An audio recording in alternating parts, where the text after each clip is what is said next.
What is your name, please? My name is Betty Fears. My name is Betty Fears. My name is Betty Fears. Only one of these young ladies is the real Betty Fears. The other two are imposters and will try to fool this panel. Tom Poston, Dina Merrill, Don Ameche, and Kitty Carlisle on To Tell the Truth with your host, Bud Collier.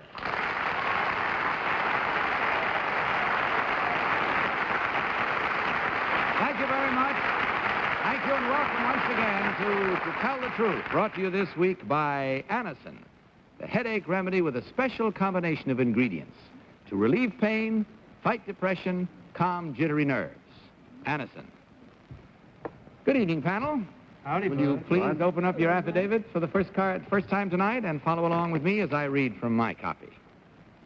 I, Betty Fears, was born in the United States and raised in the Panama Canal zone. I am now a head operating room nurse at Columbia Presbyterian Hospital in New York City. I was highly honored this year to be selected as color girl of the class of 1961 for the graduating ceremonies at the United States Naval Academy at Annapolis. Signed, Betty Fears.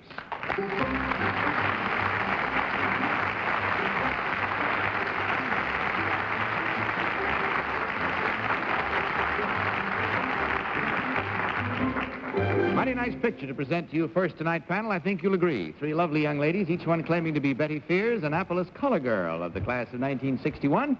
And we'll begin this first round of questioning with Don Ameche. Don? Thank you, Bud. Number two, how do you combat the humidity in closets in the Panama Canal zone?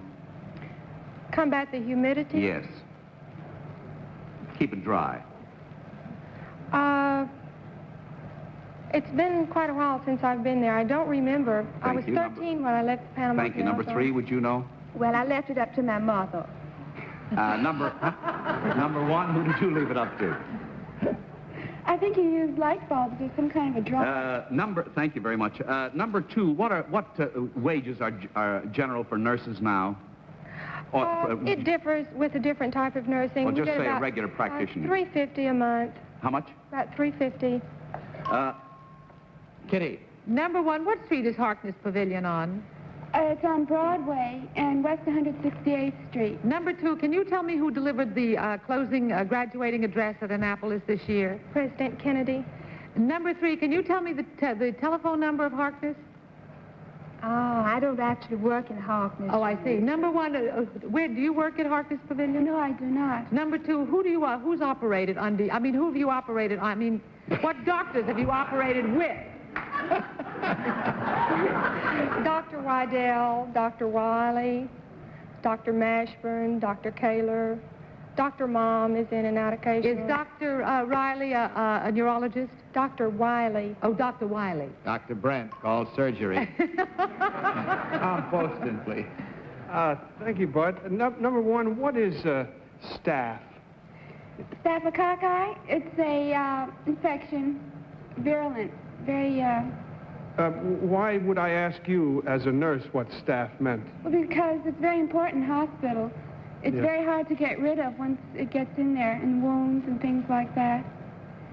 Number three, what is the direction of the canal zone? Actually, north and south. And which end is north? Well, it's near, you know, the city of Cologne, whereas south would be Balboa, this direction. Number two, where do you work? I work at the Columbia Presbyterian Medical Center. I'm operating room nurse on the 18th floor. Dina? Number one, what is the name of the head bone surgeon up at Presbyterian? There's a Dr. Stinchfield. Number two, what is a hemostat? Hemostat, it's to clamp off the blood. We use the clamps in the operating room. Number three, what does the medical expression stat mean? Stat means? Yes. Well, again, that refers to this hemostat, this instrument. Number two, what is the medical expression stat? Right, that's all the time we have, panel, and there can be no further questions, and of course, no consultation as you mark your ballots. If you will do so now, please, and mark them, of course, for number one, number two, or number three. As is our all-time practice, the team of challengers will receive $250 for every incorrect vote. Are we all set on this first round of voting? Tom, you ready? For whom did you vote? Well, I voted for number one of these three lovely ladies. I just realized my light is out. What's wrong with you? And maybe it helped. We'll see. I wondered why you looked so much older. That'll tell you back for the bloomer girl. That was I didn't say Bud was a bloomer girl. Dina, your vote, please. I voted for number 2, Bud. Number 3 couldn't answer my question stat correctly. Number 2 seemed to know a great many doctors over there. Yeah. So I voted for her. Don, your vote, please. I voted for number 1. She, especially, I guess, because of the light bulb business in closets, which is what I have known them to use down there to keep out the humidity.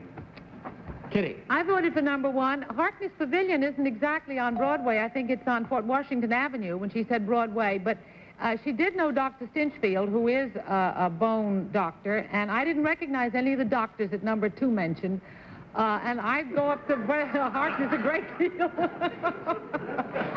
And number 3 didn't know about the light bulbs, and so I voted for number 1.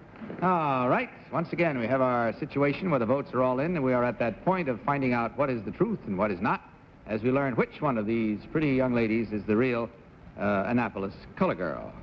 Actually, we have a rather pleasant way, I think, of pointing out the real one to you tonight. Operate? No, they're not going to operate.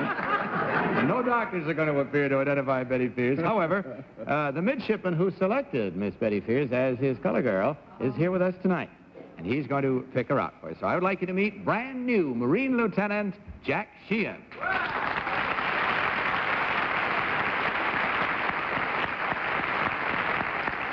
Lieutenant, it's nice to have you here with us tonight. I'm going to ask you now, if you will, please, to select the real Miss Betty Fears. Thank you.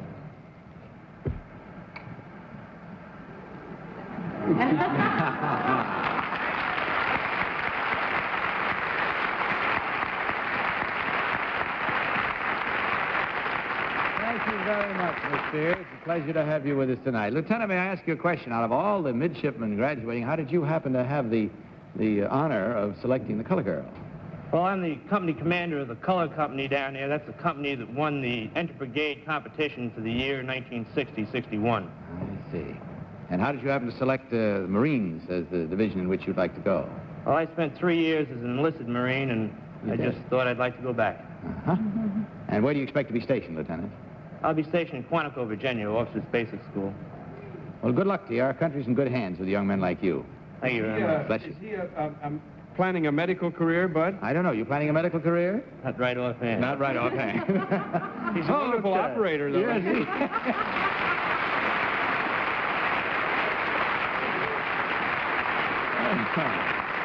You are so right. I don't know if you caught that. Tom said he's a wonderful operator. That's why he asked whether he was going to follow a medical career. Now let's find out about these other 2 pretty ladies. Number 2, would you tell us your real name and what you really do? My name is Carolyn Webster. I live in New York, and I'm a singer.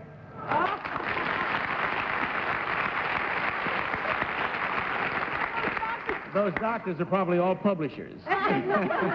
Number 3, your real name and what you really do. I'm Nancy Wallace. I'm a guide at United Nations.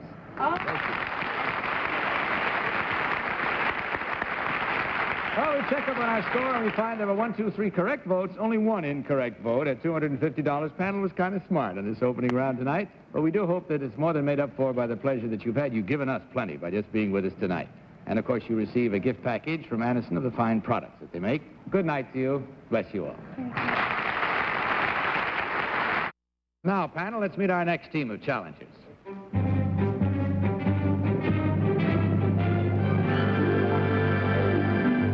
What is your name, please?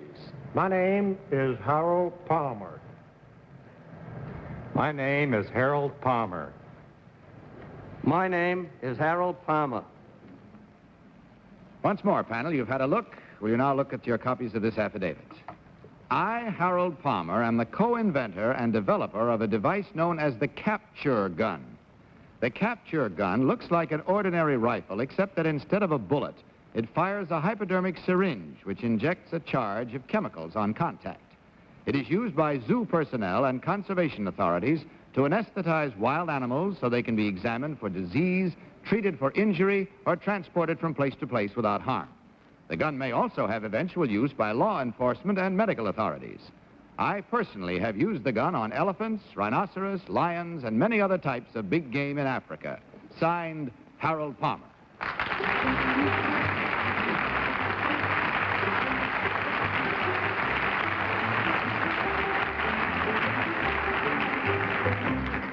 Presenting to you herewith three stalwart gentlemen, and each, as you heard, claimed to be Harold Palmer, inventor and co-developer of the cap-chur gun, C-A-P-C-H-U-R. And we start this cross-examination with Dina Merrill. Dina? Number one, did you invent this gun with a manufacturing company of guns? Or Yes. which one? I'm not quite sure I understand your question. Did Well, I I mean, invent it with a manufacturer? Yes, with a gun company, for instance? Yes. Which company? Crossman Arms. Crossman Arms. Number two, do you agree with that? Did you develop Yes, it with a that's company? And that is absolutely the right. name of the company. Number three, where's that company located? Fairport, New York. Number one, do you when you shoot this thing, what anesthetic is in it? There are different anesthetics. Used on different animals? Yes. I see. Number two, where in Africa did you do most of your hunting for these wild animals? In Kenya, Tanganyika, also in Mozambique, and also in Bechuanaland. And also in Ameche. Thank you, Bud. Number two, is there a needle involved in this? Yes, sir, there is. What happens to the needle? The needle sticks in the animal. It goes right up to the syringe. Yes. And the syringe is sticking out of the animal. Thank you. Number three, what is the largest dose you can give with this gun? Well, 15 cc's. How much? 15 cc's. 15. Would you agree with that, number one? Yes. You can give a 15 cc's? Yes. Number two, is this patented? Yes, it is. What is your number? I don't know the number, but the name is cap-chur gem. Yeah, would you know the number three? No. Kitty. Number one, how thick is an elephant's hide? It varies with the size the of the thickest? animal and the age. Oh, about 3/4 of an inch. Is that all? Well, number two, when anybody gives me a hypodermic, they always do something with the thing. They're supposed to get the air bubble out, because otherwise, if you get the air bubble in, it can kill you. How do you get the air bubble out on the way to the animal with the... Well, that's not much Or of a don't you care? We do care, but that's not much of a problem, because you pour the liquid in the tip of the syringe Yes. and screw the top back on, and then the force and the impact of the syringe drives all the air out before it ever goes in the animal. Number two, are you a chemist? I mean, number Tom? three. Oh. Well, I won't... All right, number three, are you a chemist? No, I'm not. He's not. He's not. Number one, what is the propellant in your rifle? CO2. CO2? Is it, does it fire more than one charge? Yes, it does. It does, eh? Number two, what releases the chemical?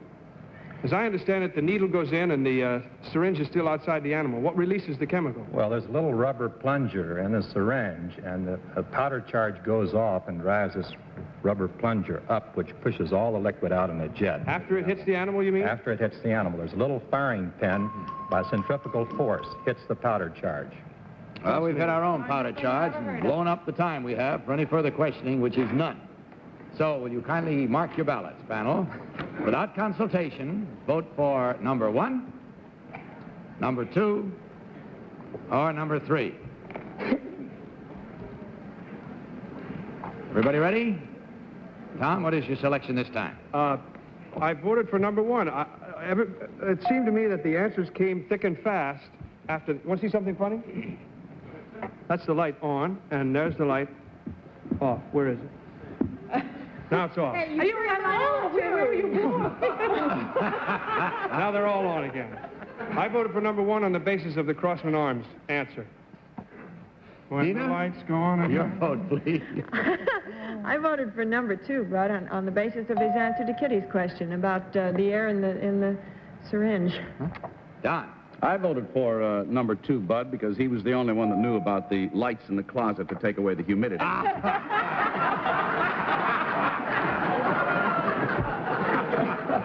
That's where he did his hunting. North and south in the Canal Zone. Kitty, your vote, please. Well, I voted for number 1.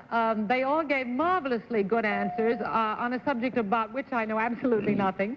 And on the basis of the way he said his name, I voted for number 1. All right, fair enough. I find that's a common practice among people watching at home. They say, I always know by the way they say their name. So here we have our votes all in and our minds made up, and let's check them and see whether we're right or wrong as we learn which one of these gentlemen is the real developer of the cap-chur gun. So will the real Harold Palmer please stand up?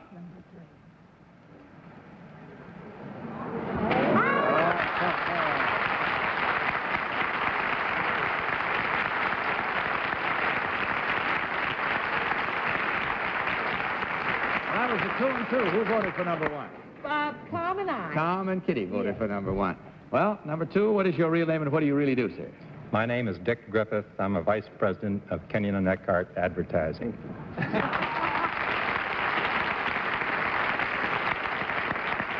You sure acquired a powerful lot of knowledge, I must say. Number 3, your real name and what you do, sir? My name is Bob Curran, and I am the editor of Cavalier magazine.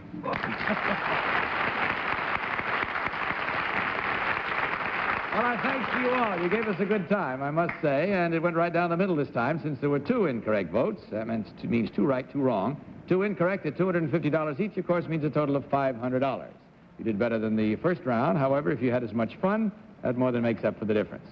And, of course, from Anniston, you will also receive a gift package of fine products from the makers of Anniston. And we thank you for being with us, gentlemen. I hope you had fun. Good night. Now, panel, we have a third team of challengers. May I introduce them, please?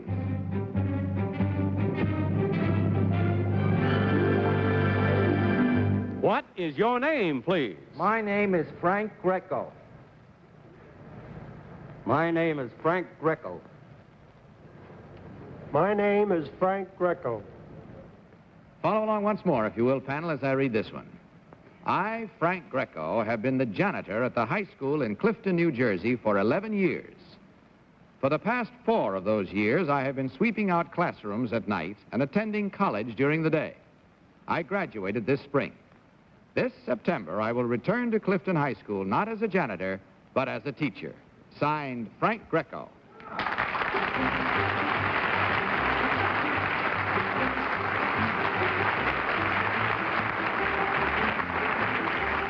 Here we have 3 gentlemen who really accomplished something, I think you'll agree. All claiming to be that gentleman, Frank Greco, erstwhile janitor turned teacher. And we will begin this round of questioning with Tom Poston. Tom? Well, thank you, Bud. Number 2, what is the nature of your sweeping compound? The nature of the sweeping compound is made of a gritty substance that will absorb the dirt easily, quickly. Can you give any further information on that number 3, please? Well, that would be the main reason to absorb the dirt and keep down the dust. Number 1, do you have any idea what the compound is made up of? It's made up of a new cellulose fiber fabric. Number 1, what is a syllabus? A syllabus? We use a syllabus in school to teach from. Number 2, what are the school colors where you now teach? Black and orange. Black and orange? Thank you. Dina. Number 3, what class do you teach in high school? Industrial arts. Number 2, what do you teach? I teach physical education. Number 1, what about you? Business math. Business math. I see. Number 1, what college did you go to? Montclair State Teachers College. Number 2? Montclair State Teachers College. The same, number 3? Montclair State College. Okay. Number 2, how do you spell your name, with 1 or 2 C's? 2. Number 3? 2. Number 1? 2 C's. 2 C's. Back 2 CC's. 2 C's. Don. Thank you, Bud. Number 1, what route is Clifton, New Jersey on? 46. Number 2? That's Route 46. Yeah. Number 3, what is the size of the brush that you use mainly in the sweeping of these rooms? Well, Diameter, the width of the brush. about 18 inches, or could be bigger. Thank you. Number two, how big? About 18 inches, I'd say. Number one, what are the bristles made of in the brushes that you use? We're using a hog bristle. Hog bristle. Yeah. Number two, what degree did you get from this teacher's college? Arts. I beg your pardon? Bachelor of Arts. For a physical education. For physical education. Number three, what were your subjects your last semester? Had a psychology of adolescence. And, Thank you. Kitty. I forgot what were you teaching? Industrial arts. Industrial arts. You were studying psychology. That's part of the course. Number one, what were your hours? You swept how long?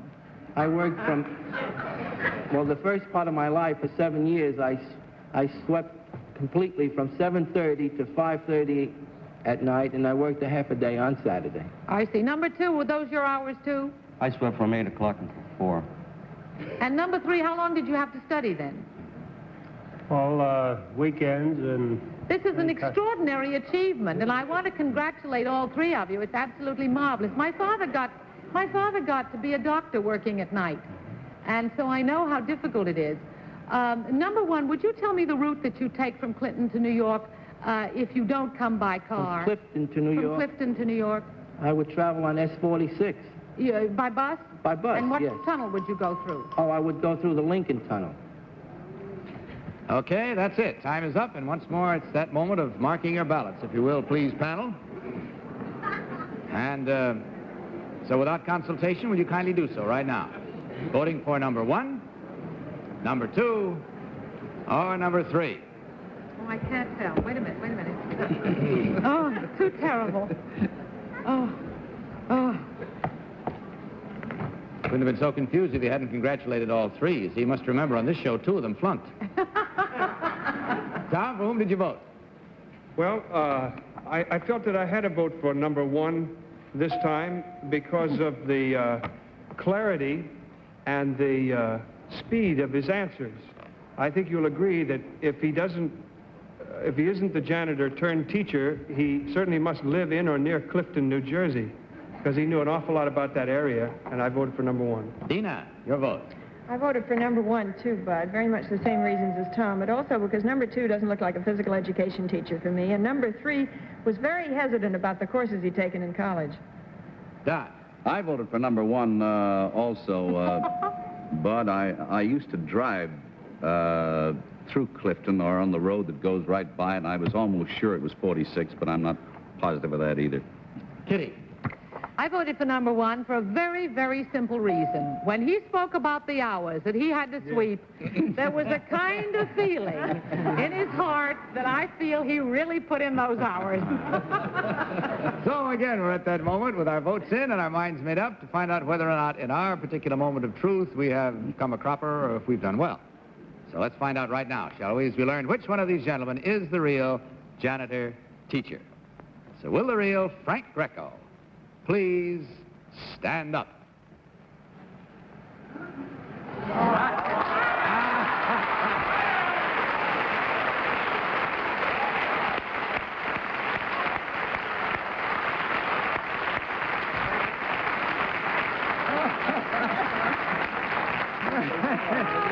Thank you very much, sir. Number one, you for whom my heart bleeds at the number of hours you swept. What is your real name and what do you really do, sir? My name is Joseph Imperial. I work for M. Lowenstein and Sons, and I'm an accountant. Thank you very much. And now, number two, sir. Your real name and what you do? My name is Arthur Lowell. I live in Brooklyn, and I drive a cab. Well, you gave us a lot of fun, and if you had some, too, you pulled the panel completely. And that's no little amount due to your good performing there, too, young man. That means, of course, 4 incorrect votes, $250 each for a grand total of $1,000 from Anderson, and a gift package of fine products from the makers of Anderson. Thanks for being with us, gentlemen. Good night. Yes. Would it be possible for me to ask number one where he actually does live? Yeah, where do you actually live? The Bronx, New York. In the Bronx, New York. Well, he studied up. so we go, gentlemen. Good night to you and good luck. Well, that's all the time we have for tonight, except to tell you that our lovely Dina Merrill is playing stock this summer in Voice of the Turtle. If she's playing near you, be sure and go and see her. That's it, panel. Good night. Good night, Bud. Good night, Bud. Bud Collier saying good night from Addison and reminding you to tell the truth. Good night, everybody. To Tell the Truth is a Mark Goodson, Bill Codman production. This is Harry Morgan. Carol Williams and I hope you'll stay tuned to most of these stations for Gladys and Pete. You mean Pete and Gladys? Just being diplomatic. To Tell the Truth has been brought to you by Infrarub, the European discovery for hours of relief from chronic minor pain of arthritis, rheumatism, muscular aches. Johnny Olson saying goodnight from To Tell the Truth. This program was pre-recorded.